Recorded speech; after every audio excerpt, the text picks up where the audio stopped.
ဘာရင်းချက်မှမသိဘူးပောက်ကရရင်ချက်ပြနေတယ်ဆိုတော့ဟင်းလေးဒီနေ့ထက်ချက်ဖြစ်ပါတယ်ကျမသားလေးကတော့ဒီနွားတို့ဟင်းကိုကြိုက်လို့ထက်ချက်ပေးပါအောင်ဆိုလို့ထက်ချက်ပေးဖြစ်ပါတယ်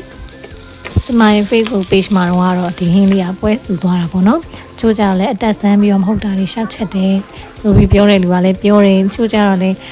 ဘိုက်ပြက်မဲတို့ဘာတို့ပေါ့လေအစုံပေါ့ဒီဟင်းကဒါကျမကလည်းကျမကိုယ်တိုင်တီထွင်ထားတာလည်းမဟုတ်ဘူးဒါဟိုးရင်နှုံလေးကချက်ကြတဲ့ဟင်းမျိုးပေါ့နော်ဒီဟင်းကိုကျမတော်မှဒီနွားနုနဲ့ခင်းညင်လေးနဲ့ချက်တာပဲစားဘူးတာပေါ့နော်ဒါပေမဲ့ကျမဗီဒီယိုအောင်လေးမှာလာပြီးတော့အကြံပေးကြတာကင်းမုံလေးနဲ့ချက်လဲကောင်းတယ်နောက်ပြီးတော့ချမောင်ရွက်နဲ့ချက်လဲကောင်းတယ်ဆိုပြီးတော့လာပြီးတော့ပြပြပေးကြတာပေါ့နော်ပြီးတော့နွားနုကအစိမ်းကိုပဲသုံးရပါတယ်ဒါကြိုတဲ့နွားနုကိုချက်တာမဟုတ်ဘူးပေါ့နော်အစိမ်းကိုပဲပြန်ပြီးတော့ချက်ရတာပါဒီနွားနုရင်းချက်တဲ့အခါမှာသူကမမှွေရဘူးပေါ့နော်မမှွေမှမြန်မြန်ခဲတယ်လို့ပြောကြတယ်အဲ့တော့ကျမလည်းမမှွေဘူးသူအမြုပ်ကလေးတစ်စီစီနဲ့ကြည့်လိုက်တော့မှွေခြင်းစရာတအားကောင်းတာအရသာခက်တဲ့အခါမှာလည်းသူ့ကိုဒီလိုမျိုးနည်းနည်းလေးပြစ်လာတဲ့အနေထားကြမှာခက်တာပေါ့နော်စီကတော့နည်းနည်းရှော့ပြီးတော့ထိတ်လိုက်ရတယ်ပေါ့နော်သူကနွားနုကနေထွက်လာတဲ့စီကလည်းရှိသေးတယ်ဒါကျမကတော့စီနည်းနည်းများသွားတယ်ကဲကျမရဲ့အကိုကြီးကတော့စားပါပြီ